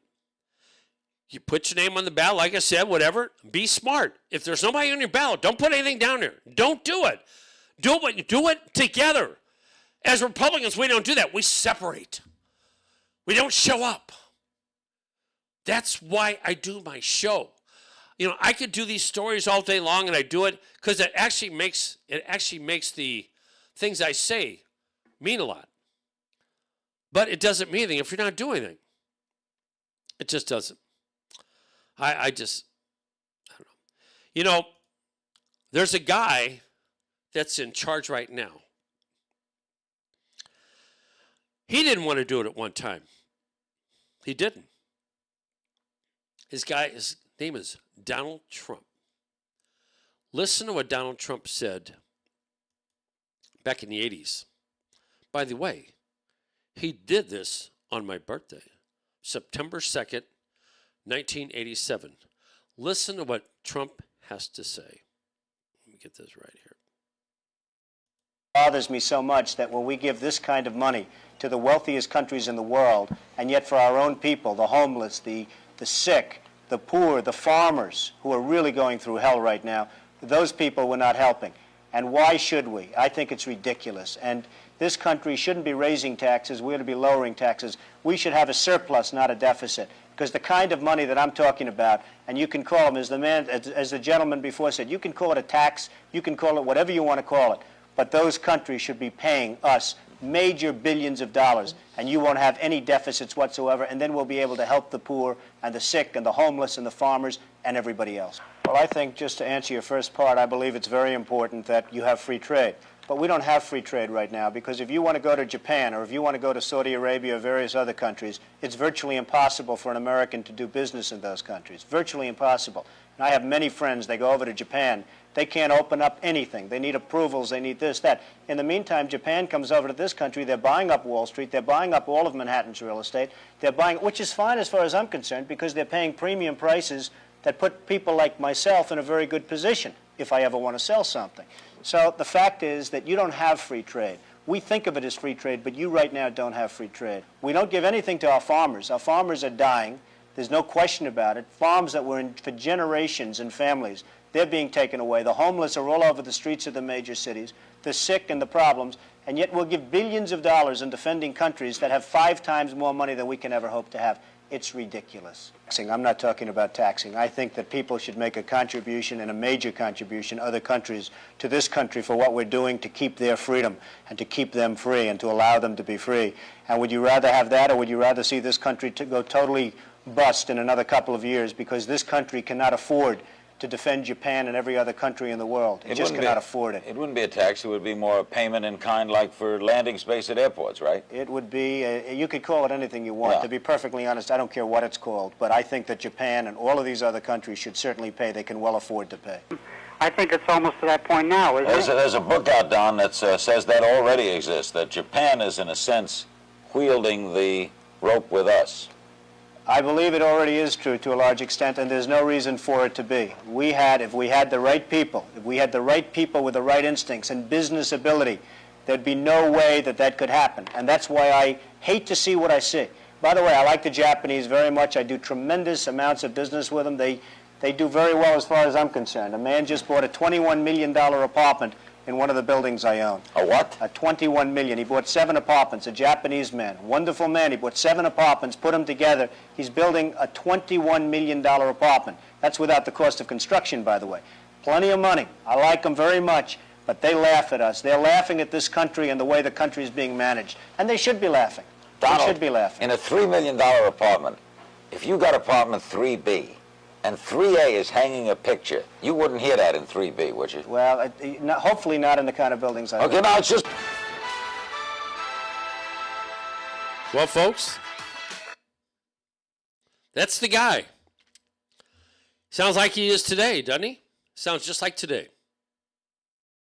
We finally got a guy who knows what he's talking about. Saw everything back almost 40 years ago. Unbelievable.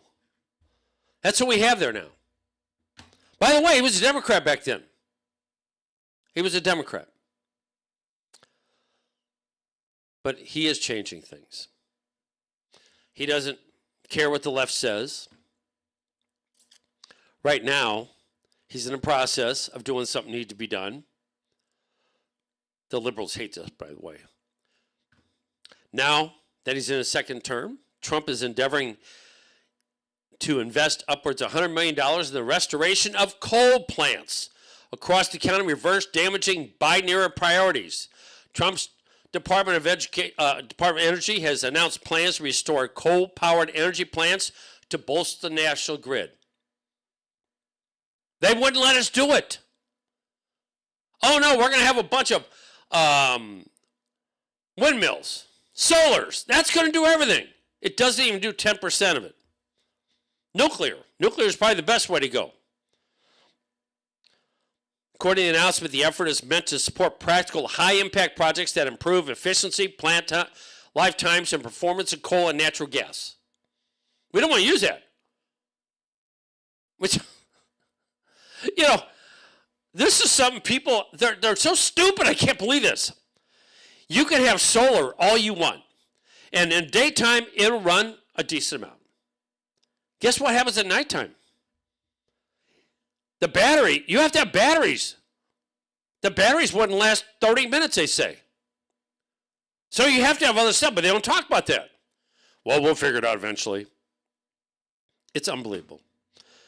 For years, the Biden and Obama administrations relentlessly targeted America's coal industry and workers, resulting in the closure of reliable power plants and higher electrics.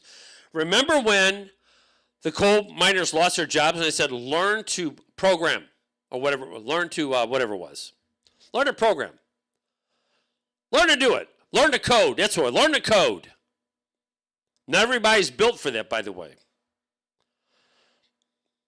Thankfully, President Trump has ended the war on American coal and restoring common sense energy.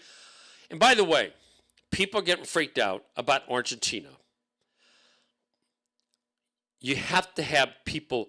Our meat prices are so high. And until we get that fixed, he's having other stuff come in here to help lower the prices for people. That's the whole point. Remember what the left has done. They have destroyed a lot of the production of the meat industry. They've look what they did to chickens. They killed them. That's why our eggs went up to $7, $8, $9, $10 a dozen. This is not rocket science, ladies. It's actually pretty easy to figure out. And people, oh no, they should take care of the farmers. Trump takes care of the farmers better than anybody ever has. I'm freaking out sometimes because people do that. Springfield demolished a coal plant instead of refurbishment. Democrat Green Deal at work. Exactly. While we sat around and watched it happen, right? It just, who do they elect? Here's a short piece here. Ben Shapiro. And Ben Shapiro is talking to one of the biggest idiots out there. That idiot is Eric Swalwell. The guy is a turkey. So listen to what he says here. It's not the best screen here, but just listen to the words. This is most important here. So, alrighty. Here we go. This might be Ben Shapiro's most savage response ever. Watch this. The country has, in the last couple of weeks, talked a lot about and Googled Project 2025. It's one of the most Googled search terms right now. I just wanted to know, on just like a scale of 0 to 100%, how much do you support Project 2025? I think, like President Trump, I haven't looked all that deeply at Project 2025, but it seems that Democrats on this committee, sort of like Peter Pan and Tinkerbell, if they say Project 2025 enough, their presidential candidate becomes alive again. Well, let's just talk about pieces of it, and I guess you can tell me if you support it. You probably want less bureaucracy, right? I do. I want less bureaucracy. You want more efficiency? I do. I want more efficiency. You want taxpayer money spent wisely? I do. Congrats on becoming a Republican. Ben, that was brutal. This might be Ben.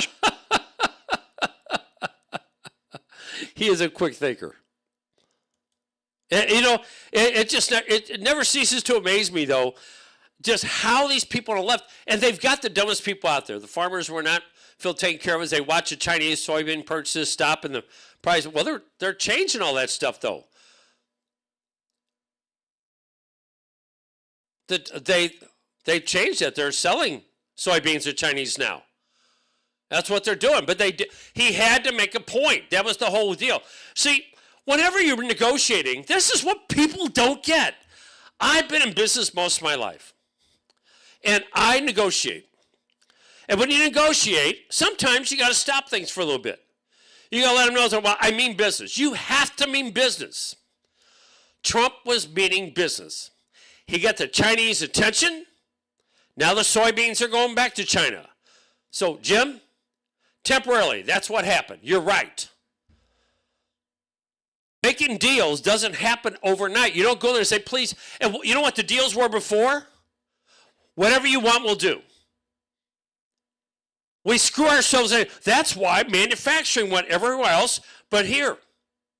Because we worked with them. Okay, if you're from China, we're not going to charge you much for tariffs, but you're going to charge us 50 or 100%. That's what it was before. The guy in charge now says, it's not right. We should be operating at an increase. I mean, not a deficit. We should be a surplus. But you know how you do that? Number one, by the way, I just don't go after the poor losers, the lazy asses. I go after the people, the special interest people, the corporations that have been paying off politicians for years and years and years. That's what you got to do. You know what? It'll get fixed. Don't worry about it, Jim. Many will lose their farms because the relief is coming too late. It's coming. It's coming. And you got to, hey, you know what? Life isn't perfect. You do what you have to. I get it. But you know what? It's like Trump started out, he says, this is like surgery. You get your operation, you're hurt for a little bit, and you feel better. I had a knee replacement, and I can relate to that. It's like, got to get it fixed. It was hurting so bad all the time. If you saw my knee, you wouldn't believe I could even walk. And I went in. Yeah, it hurt like hell for a couple, 3 weeks, but it was hurting anyway. That's the point. It was hurting anyway. But after a while, it got better and better and better. Now I have a knee with no pain. I'm thankful for the operation. It's no different. It's the exact same thing. We got to stop. We become a now. You know what's amazing? We want everything to be now. And here's the worst part. We want government to fix it. Why are we expecting government to fix it? Our nation became top of the world because we had innovation. We had so much because government wasn't doing it. People did it. People don't realize, the subways in New York City. Take care, Ronnie. Great to see you. If they say, wait a minute, if we had to do some of the subways, everybody thinks the subways were built by government. The subways were built by people, individual companies. Same thing in St. Louis. They didn't have subways, but they had streetcars. They weren't built by the cities. Now it's become that way. It's such idiocy. Keep government out of it. That's the problem we have. You keep looking for government to fix things. They don't fix things. And when they do, it costs so much more. The health care that we talk about. Stop asking government to fix it. We don't want them involved with insurance.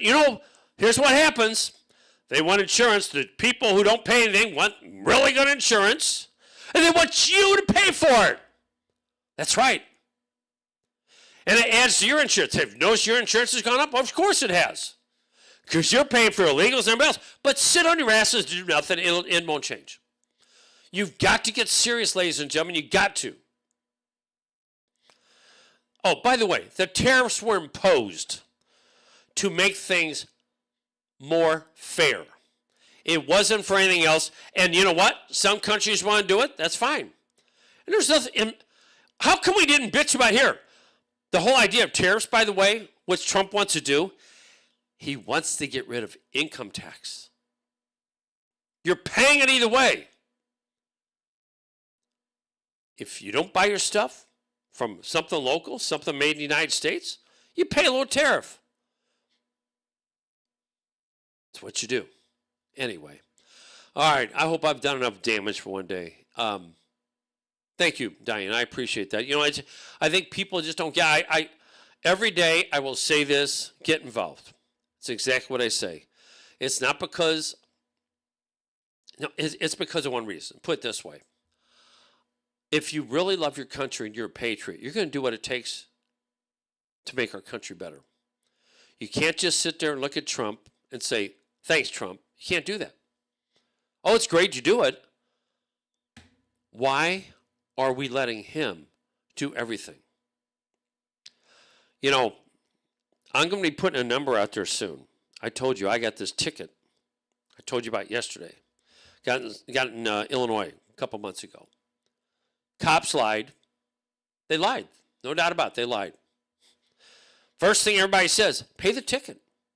You can't do anything about it. Yes, you can. I've fought City Hall many times. And I get people who just automatically say, I give in. No, you can fight these people. You may not win every time, but let me tell you something. I don't go into it losing. I'll keep everybody abreast of what's going on. But if you think I want to sit there and pay two phony-ass cops, pay for two cops that lied about what I did, and you think I should pay for it, or hire an attorney and do it, you're out of your mind. Oh, it's going to affect my credit. I have excellent credit. And I'll just put a note in there that says, this is from a phony ticket they gave me and I'm not paying it. And you know what? Anybody really looks at it, they may say, well, I don't blame them. Stop giving in. Be a man. Be a human. Be a citizen. A patriotic citizen who cares about their country. Not somebody just shows up and just tells everybody else what to do. All right, everybody, thank you so much for listening. It's been a great show. It really has. I appreciate it. You guys have been great. So thanks so much. I'll be back tomorrow. It'll be Friday for me. So anyway. All right, everybody have a good day. See you tomorrow. You can't quit. And why not? Because you're fired. You can't fire him. Why not? He quit. Over? Did you say over? Nothing is over until we decide it is. Was it over when the Germans bombed Pearl Harbor? Hell no! Sherman? Forget it, he's rolling. And it ain't over now. Because when the going gets tough,